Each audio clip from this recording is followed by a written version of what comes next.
Good morning student. आज हम लोग क्लास 10th के पॉलिनोमियल चैप्टर से रिलेटेड कुछ प्रश्नों को यहाँ पर सॉल्व करने जा रहे हैं। मगर आप ध्यान रखिएगा, बहुत दिनों के बाद, लगभग 1 महीने के बाद हम लोग जो है इस यूट्यूब चैनल पर आए हैं। कुछ प्रॉब्लम्स थे जिसके कारण मैं यूट्यूब चैनल पर नहीं आ रहा था, मगर फिर से एक नई शुरुआत होगी और हम लोग अपने क्लासेस के साथ रेगुलर रहेंगे। तो देखिएगा, क्लास 10th का जो पॉलिनोमियल चैप्टर है उसके कुछ प्रश्नों को यहाँ पर देखा जाता है।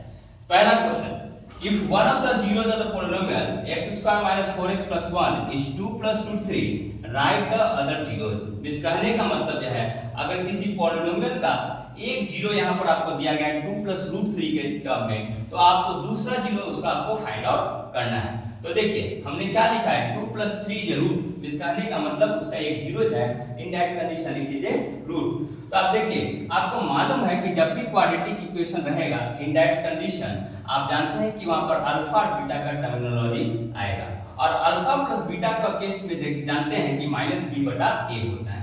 और आप जानते हैं कि जनरल इक्वेशन हम लिखते हैं ax square plus bx plus c। तो इन दैट कंडीशन देखिए कि b का वैल्यू आपको मालूम है, a का वैल्यू मालूम है, a का वैल्यू यहाँ पर 1 है, b का वैल्यू -4 है, c का वैल्यू 1 है। ठीक है, तो यहाँ पर पुट कीजिएगा वैल्यूज को, तो माइनस माइनस क्या हो जाएगा प्लस, जो अल्फा प्लस बीटा, अल्फा का वैल्यू आपको क्या मालूम है 2 प्लस रूट 3, तो 2 plus root 3 plus beta is equal to 4/1, it is implied 2 plus root 3 beta is equal to 4, so beta is equal to 4 minus 2 minus root 3, so 2 minus root 3, so 2 minus root 3 is the other root of this polynomial। तो अगर एक root अगर आपको find out करने के लिए एक root अगर आपको दिया गया है, तो आप दूसरे रूट को जो है इस तरीके से फाइंड आउट कर सकते हैं in case of the quadratic polynomial. अब देखिएगा इसमें दूसरे तरह के प्रश्न कैसे आता है। पहला क्वेश्चन क्या है, if -2 is a zero of the polynomial 3x square plus 4x plus 2k।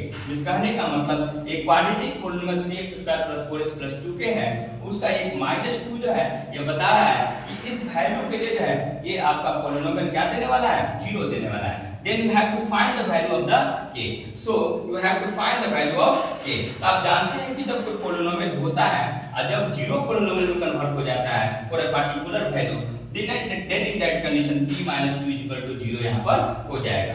इसके मतलब क्या है, जो भी x के आपको जो टर्मिनोलॉजी यहाँ पर दिखाई दे रहा है उसके जगह पर -2 रखिए और k का वैल्यू को फाइंड आउट कीजिए। तो -2 का whole square plus 4 into -2 plus 2 के बराबर 0।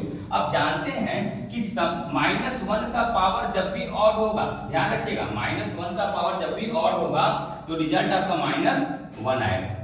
उसी तरह -1 का पावर जब भी इवन होगा, इन दैट कंडीशन ये रिजल्ट आपको +1 देगा। तो इस तरीके से आप देख सकते हैं कि 3 into -2 का होल स्क्वायर 4 into -2 प्लस 2 के बराबर जो 0 था वो क्या बन गया 12, क्योंकि -2 का होल स्क्वायर क्या होता है 4, सो 4 into 3 12, 12 minus 8 प्लस 2 के बराबर 0, तो 2k is equal to -4, so k is equal to -2।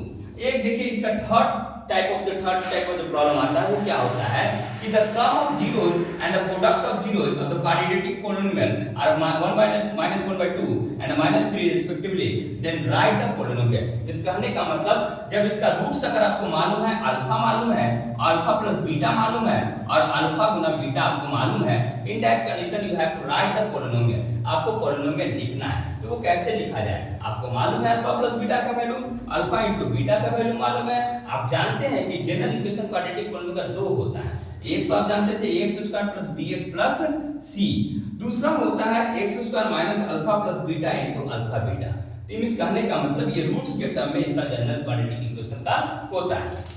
तो इसको लिखा जा सकता है अल्फा प्लस बीटा का value minus minus plus 1/2x - 3, so it is 1/2 अगर कॉमन निकालते हैं तो 2x स्क्वायर प्लस x - 6, ये इसका क्या हो जाएगा, इस तरीके से पोलिनोमियल इसका हो जाएगा। तो लगातार हमारे चैनल के साथ फिर से जुड़ने की कोशिश कीजिए, ज्यादा से ज्यादा लोगों तक जो है इसको पहुंचाने की कोशिश कीजिए, और हम लोग फिर से जो है एक नए रंग के साथ, एक नए उमंग के साथ अपने आप लोगों के साथ मिलके हम लोग अच्छे प्रश्नों को यहाँ पर सॉल्व करेंगे। हर एक चैप्टर को टच किया जाएगा, क्लास 9th हो, क्लास 10th हो, और नीचे की भी जो बैचेस है क्लास 7 8 के, उन सभी प्रश्नों को यहाँ पर जो सॉल्व करने की कोशिश की जाएगी। अगर आपको कुछ प्रॉब्लम्स होते हैं उसको आप कमेंट के रूप में हमारे चैनल पर रख दीजिए। आपका बहुत सहयोग मिला है, हमारा सब्सक्राइबर में भी इंक्रीमेंट हुआ है, तो आप लोग लगातार हमारे चैनल के साथ जुड़े रहिए। हम फिर से कोशिश करेंगे कि अपने चैनल को जो है चैनल पर जो वीडियो जो है ज़्यादा से ज़्यादा डालने की कोशिश लगातार बनी रहेगी। तो thank you for watching this.